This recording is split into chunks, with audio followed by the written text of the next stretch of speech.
여러분 안녕하세요. 핫설입니다. 이번 시간에는 그러니까 이거는 뭐 사람 새끼도 아니고 그거 데리고 왔습니다. 그거예요. 제목 아니 아주 잠깐 바람 핀 거 가지고 엉엉 울면서 이혼을 강요하는 아내. 아니 여러분 지금 이게 말이 됩니까? 아니 그러면 우리 딸은 누가 키워? 원지 아내의 맞바람 그리고 이혼 요구. 이게 어디 가서 말을 할 수 있는 내용도 아니고 그런데 지금 저희 아내 때문에 너무 힘들어서요. 그래서 같은 여성분들의 생각을 좀 알고 싶은 마음에 그렇게 정말 부끄럽지만 익명의 힘을 빌려 글 씁니다. 전날 아내와 저는 대학 CC로 만나 연애를 하던 중에 갑자기 생각지도 못한 아이가 생겼습니다. 그래서 제가 바로 결혼을 하자고 했는데 예상외로 아내가 그걸 거절하더군요. 이유를 물었더니 하는 말이 그랬습니다. 우리 둘 모두 가정 환경이 불우하고 여유가 없어. 더군다나 둘 다 학생 신분이라 경제적인 능력도 없는데 이런 상태에서 아이를 낳는다는 건 죄다. 근데요 이거는요 사실 뭐 어디까지나 표면적인 이유일 뿐이고 그러니까 저희 집안은 그렇다 쳐도 아내의 경우 다른 이유가 있어서 그런 건 아니고 그저 장인어른과 장모님의 불화가 심각했기 때문에 그래서 그것 때문에 결혼에 대한 회의적인 생각이 강했던 겁니다. 그렇기에 저는 그런 아내를 계속 설득하고 회유하고 정말 어렵게 결혼을 진행하게 됐는데요. 그런데 이게 비교적 어린 나이에 결혼을 했고 거기다 경제 사정도 썩 좋지는 않았기에 원룸 월세로 정말 초라하게 시작을 했지만 그래도 지금은 검소하고 깐깐한 아내의 성격 덕분에 이제 나름 30평대 아파트에서 살고 있어요. 예. 그리고 아내는 평소 아이를 되게 싫어한다고 했었는데 그 말이 거짓이었던 건지 아니면 마음이 바뀐 건지 막상 아이를 낳고 보니까 사람이 확 달라지더군요. 본인 스스로 책을 보는 건 물론이고 막 인터넷 뒤져가면서 나름대로 열심히 공부를 하는가 싶더니 모유 수유부터 시작해 유기농 이유식도 만들고 그 외에 거의 모든 부분에 있어 아이에 대한 케어를 정말 완벽하게 해줬습니다. 깜짝 놀랄 정도였어요. 그러니까 이게 어느 정도였냐 하면 자신의 실수로 아이가 크게 다치거나 혹은 죽게 될지도 모른다라며 마치 유리처럼 다루더니 늘 긴장을 하고 밤에 잠도 깊이 자지 못했어요. 솔직히 그랬습니다. 제가 보기에도 정말 대단했죠. 그런데 문제는 바로 이런 부분 때문에 부부관계를 전혀 할 수가 없었고요. 그러다 보니 아이가 10개월 정도가 됐을 때부터 제가 정말 부끄럽게도 직장 동료와 외도를 했습니다. 뭐 좋은 이야기는 아니니까 과정은 생략을 하겠지만 비교적 짧은 시간 동안 큰일이 여러 번 있었고 결국 아내에게 이 모든 걸 들키게 됐죠. 그리고 아내는 그 길로 집을 나가버렸는데 정확히 딱 한 달 만에 다시 돌아오더군요. 그러면서 저한테 말하길 고작 우리의 욕심 때문에 이 아이를 과거의 나처럼 키우고 싶지는 않아. 물론 용서가 안 되겠지만 그래도 최대한 노력은 해볼게. 그 뒤 저희 두 사람은 아예 다른 지역으로 이사를 했고 당연히 직업도 옮기게 됐었는데요. 이후 한동안은 제법 평온하게 지내는 듯 했습니다. 그런데 속은 그런 게 아니었는지 이사를 하고 한 2년 뒤부터 아내는 중증 우울증 판정을 받았고 처방을 받은 약을 복용하기 시작하더군요. 병원 갈 때마다 한 달치 약을 타오는데 저 진짜 그렇게 많은 양의 약은 정말이지 지금까지 살면서 처음 봤습니다. 어마어마하더라고요. 가뜩이나 죄인처럼 숙이며 살았는데 그걸 또 보니까 더더욱 죄스럽고 미안하고 몸둘 바를 모르겠더군요. 미안했습니다.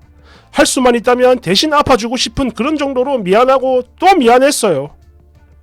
그랬는데 어느 날 저녁에 한참을 멍 때리던 아내가 갑자기 엉엉 울면서 이런 이야기를 합니다.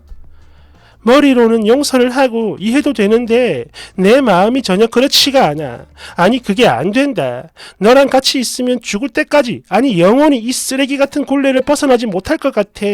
아이는 내가 키울 테니까 제발 이혼만 해줘. 딱 이러더니 마치 짐승처럼 울부짖는데 거기다 뭐 저를 보고 있으면 미칠 것 같다고 하는데 암만 그래도 저는 죽어도 이혼은 못하겠고 하지만 나를 보는 게 그토록 힘들다고 하니까 이혼 대신에 당분간 별거라도 해줘야겠구나 라는 생각 그리고 시행을 하려던 바로 그 찰나에 저희 딸아이가 크게 아프기 시작했습니다. 많이 아팠어요. 비록 목숨의 위협을 받는 그런 건 아니었지만 자칫 잘못하면 평생 동안 고통을 받는 것은 물론이고 거기다 제법 큰 장애가 남을 수도 있기 때문에 진행하던 일들 그러니까 별거와 관련된 거 그 전부를 바로 스톱시키고 저희 두 사람 모두 오직 아이의 치료에만 전념을 했습니다. 그리고 신기하게도 아내의 우울증 증세도 없어지더군요. 정말 단 한 번도 그 이야기는 꺼내지 않았고 울지도 않고 힘들어하지도 않고 오직 아이에게만 온 신경을 쏟았는데 그런 아내의 정성 덕분인지 한 5년 정도가 지나니까 저희 아이는 완전히 건강을 되찾았습니다. 완치가 됐죠. 후유증 없이. 그리고 아이가 치유가 되고 나니까 아내는 한시름 놔서 그런 건가 어떤 회사에 취업을 하더군요. 물론 제가 그러지 말라고 여러 번 만류를 했었지만 네가 벌어오는 돈은 내가 쓰지를 못하겠어. 딱 이렇게 말을 하는데 도리가 없는 겁니다. 그래도 뭐 시간이 좀 많이 흘렀으니까 괜찮아진 줄 알았는데 아내의 속은 여전히 그게 아니었나 봐요. 여하튼 그렇게 해서 아내는 몇 년 만에 일을 시작을 했고 그렇게 그랬는데 최근 아내에게 남자가 생긴 걸 알게 됐고 제가 좀 크게 다그쳤는데요. 하는 소리가 이렇습니다. 다 필요 없으니까 이혼만 하자. 아이를 원하면 줄게. 당연히 성인이 될 때까지 양육비도 지급할 거고 만약 원하지 않는다면 내가 데려갈게. 그리고 이 경우엔 양육비고 재산 분할이고 지랄이고 뭐고 아무것도 필요 없으니까 그저 그 대신 앞으로 영원히 두 번 다시는 내 인생에 끼어들지도 나타나지도 마라. 절대로. 그러니까 제발 그냥 이혼만 해줘. 이런 소리를 하네요. 물어보니까 나이는 3살 어린 놈이고 만난 지 벌써 1년이 다 됐다고 하는데 같은 회사 직장 동료래요. 그리고 그 남자는 아무것도 모른다며 만약 제가 찾아간다면 절대로 가만두지 않겠다고 협박을 합니다. 그러면서 벌써 8년도 더 지난 옛일을 끄집어내며 아이 수유할 때까지만 참아달라고 했는데 그것도 못 참던 너 같은 짐승을 내가 뭘 믿고 살 수 있었겠냐? 아이 병원이며 육아에 관심은 하나도 없이 그 모든 책임을 나에게만 떠맡기기만 했어. 무너진 신뢰를 회복하기 위해 너는 어떤 노력을 했냐 이 새끼야? 맨날 술만 처마시러 다니지 않았냐고. 이러면서 고래고래 악다구니를 쓰는데 황당스럽기도 하고 또 미안하기도 하고 잘 모르겠습니다. 그리고 저요 노력 안 한 거 아닙니다. 절대. 나름 열심히 했어요. 나름. 그런데 아이는 대부분의 시간을 지 엄마와 보내서 그런 건지 세상에서 가장 사랑하는 사람은 엄마고 그리고 그 다음은 지 외삼촌이라고 합니다.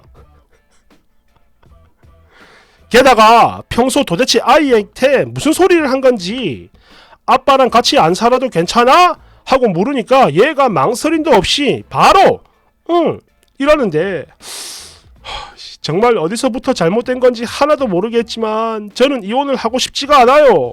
절대로 안 됩니다. 아내는요 제가 지금까지 만난 그 어떤 여자보다 현명하고 또 야무진 사람입니다. 거기다 정도 되게 많고 이쁘고 책임감도 강한 사람인데 그랬던 아내가 아직도 상처가 아물지 않았던 걸까요? 8년이나 지났는데. 여하튼 저는 절대 무슨 일이 있어도 이 여자를 놓치고 싶지가 않아요. 그래서 그 남자만 정리를 하고 돌아오면 모든 걸 덮어버리고 그냥 조용히 지내겠다라고 설득을 해봤지만 그런 저더러 아내가 끔찍하다 그러고 몸에 닿기만 해도 소름이 끼친다고 합니다. 순간 너무 화가 나서 그럼 뭔데? 그 새끼랑 새 출발이라도 하겠다는 거야 뭐야? 라고 소리를 질렀더니 사람을 막 비웃어요. 그러면서 뭐? 새 출발? 내가 돌았냐 이 새끼야? 또 가만 이슬에 속아 결혼했다가 너 같은 남편의 시댁을 만날지도 모르는데 내가 병신이야? 아니면 미쳤을까봐?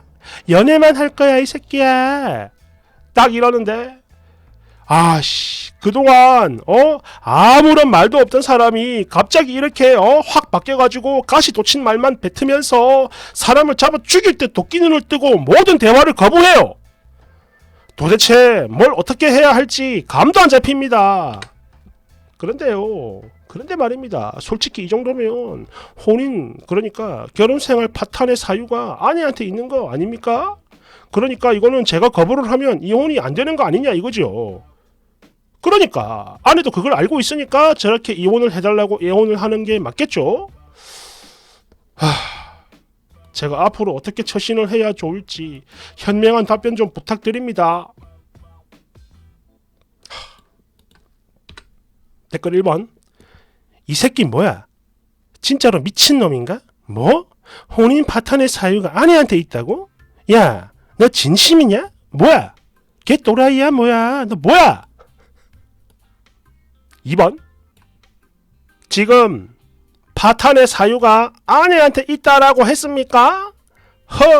제가요 현직 이혼 파트를 담당하고 있는 사람인데 뭐 당신이 직접 소송을 해보면 잘 알겠지만 쌤통 그지같은 꼬라지 당하겠다는 생각이 드는군요. 양심이라곤 단 1도 없는 당신 같은 의뢰인들 정말 허다하게 많이 보다 보니까 이건 뭐 자작이라는 의심도 못하겠고 깔깔 부디 바라옵건대 날강도 같은 변호사 만나서 모든 걸 다 잃어보시길 진심으로 바랍니다. 영혼까지 탈탈탈탈탈탈탈. 3번. 와, 글 읽다가 소름 돋았어.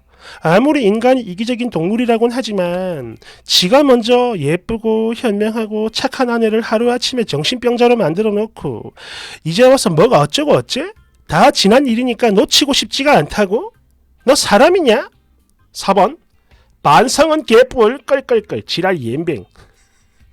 처음에만 쬐끔 미안해하다가 나중에 봐봐 아내가 힘들어하면 의붓정에 정신병자 취급하는 쓰레기 따위가 좋은 여자인 거 다 알면서도 야 네가 먼저 파토낸 거잖아 이거. 양심이 있으면 곱게 놔줘라. 새 인생 살 수 있게. 5번.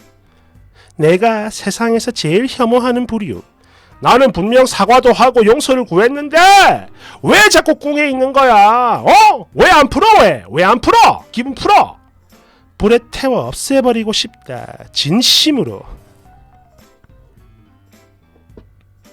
그렇죠. 용서는 피해자가 하는 겁니다. 그런데 우리나라 사람들 보면 몇몇 좀 많아요. 자기가 사과를 하면 상대방이 당연히 풀어야 되는 줄 아는 그런 사람들이 은근히 많습니다. 껍질을 확 뺏겨야 되죠. 아무튼 뭐 조만간 이혼 당하겠네요. 뭐 축하합니다. 다른 말 필요 없어. 축하드려요. 감사합니다.